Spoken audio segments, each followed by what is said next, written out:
and those with whom these things are present appear to be friends.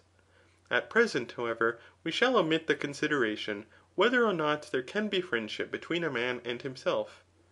But it would seem that there may be friendship between a man and himself, when the rational and irrational parts are no longer two things, but one thing, through their union and consent. And also because an excess of friendship resembles the regard which a man has for himself. The particulars likewise which we have mentioned are seen to take place among the multitude, though they are depraved characters. Shall we say, therefore, that so far as they are pleasing to themselves, and apprehend themselves to be worthy, so far they participate of these things? For these things are not inherent, nor do they even appear to be inherent in any one of those who are very depraved and wicked. And nearly indeed they are not inherent even in those who are merely depraved. For they are discordant with themselves, and, like the incontinent, they desire one thing, but wish another. For they choose delectable things, which are noxious, instead of those things which appear to them to be good. Others again, through timidity and indolence abstain from doing those things which they think are best for themselves.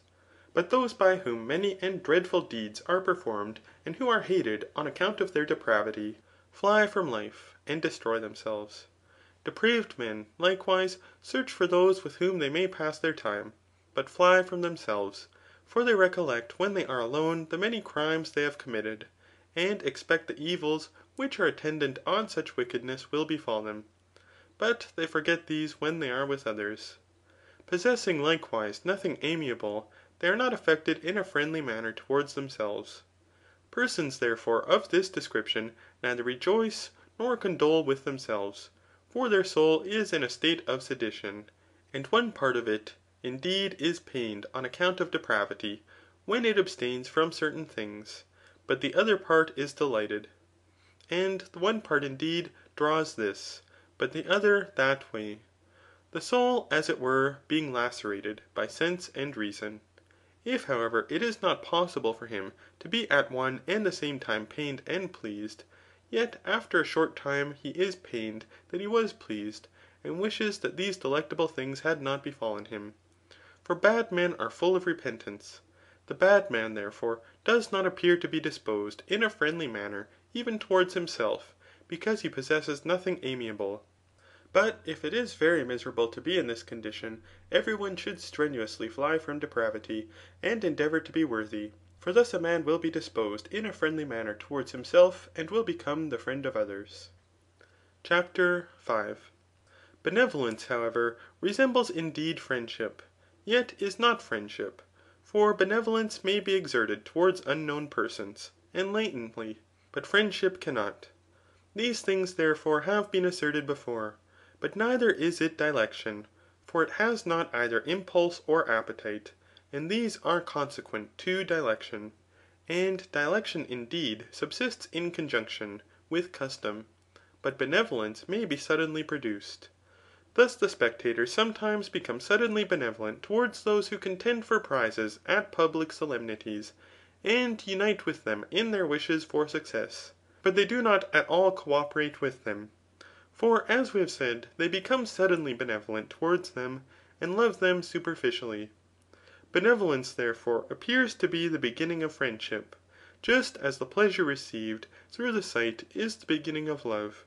For no one loves, who has not been previously delighted with the form of the beloved object. He, however, who is delighted with this form, does not love the more on that account, but his love is then more ardent, when he longs for the object of his love when absent, and desires her presence. Thus also it is impossible for men to be friends, unless they have been first benevolent. But those who are benevolent only, do not on this account love each other the more. For they only wish well to those to whom they are benevolent, but they do not co^perate with them in any thing, nor do they endure any molestation for their sake. Hence it may be metaphorically said that benevolence is sluggish friendship, but by length of time and custom it may become friendship, yet not that friendship which is founded in utility, nor that which is founded in delight. For benevolence does not subsist on account of these things. For he indeed who is benefited, distributes benevolence in return for the favours he has received, in so doing acting justly. But he who wishes prosperity to the actions of any one, hoping that through him he shall be enriched, does not appear to be benevolent to him, but rather to himself; as neither is he a friend, if he pays attention to him with a view to a certain advantage. In short, benevolence is produced through virtue, and a certain probity, when some one appears beautiful, or brave, or the like to another person, in the same manner as we said it was produced towards those who contend for prizes at public solemnities. CHAPTER 6. Concord likewise appears to pertain to friendship, on which account it is not an agreement in opinion. For this indeed may exist between those who are ignorant of each other. Nor are those said to be concordant who are unanimous about any thing, as about the celestial bodies ; for it does not belong to friendship to be concordant about these things. But cities are said to be concordant when they are unanimous about things which contribute to the general good, and when they deliberately choose the same things, and do what has been deemed in common fit to be done. Men are, therefore, concordant about practical affairs, and of these about such as surpass others in magnitude, and which may befall to persons or all men. Thus cities are in concord when it appears to all citizens that magistrates should be elected, or that a warlike compact should be formed with the Lacedaemonians, or that Pittacus should be the archon, because he also is willing to accept this office. But when each of the citizens wishes to be himself the archon, as was the case among the Phoenicians, then they are in a state of sedition. For concord does not consist in each person forming the same conception about a thing, whatever that thing may be, but when they agree in wishing the same thing to the same person, as when the people and worthy men agree in wishing that the most excellent men may govern, for thus all the citizens obtain what they desire. Concord, however, appears to be political friendship, as also it is said to be ; for it is conversant with what is advantageous, and with those things which relate to the purposes of life.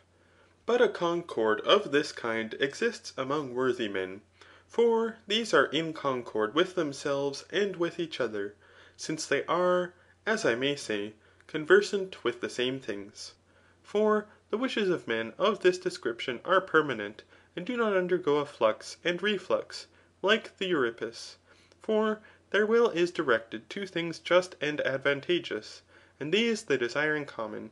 But bad men cannot be concordant, except in a small degree, just as they cannot likewise be friends, since they desire in things advantageous to have the greater part themselves, but in labours and ministrant services they are deficient. Each, however, wishing that these things may befall himself, he explores how he may prevent others from obtaining that which he desires. For concord perishes when justice, which is a common good, is not preserved. It happens, therefore, that they are in a state of sedition, compelling indeed each other, but being themselves unwilling to do what is just. CHAPTER 7. Benefactors, however, appear to love in a greater degree those whom they benefit, than those who are benefited do their benefactors. And the cause of this is investigated as a thing not conformable to reason. To most men, therefore, the cause appears to be this, that these are debtors, and those the persons to whom they are indebted. Hence, as in loans, debtors wish their creditors not to be in existence, but creditors are concerned for the safety of their debtors. Thus also benefactors wish those whom they have benefited to exist, in order that they may obtain a recompense. But those who are benefited are not concerned about making a recompense. Epicharmus, therefore, perhaps would say that these things are asserted by most men in consequence of looking to the depravity of mankind. But to act in this manner seems to be conformable to human nature. For the multitude are unmindful of the benefits they have received, and are more desirous to be benefited than to benefit.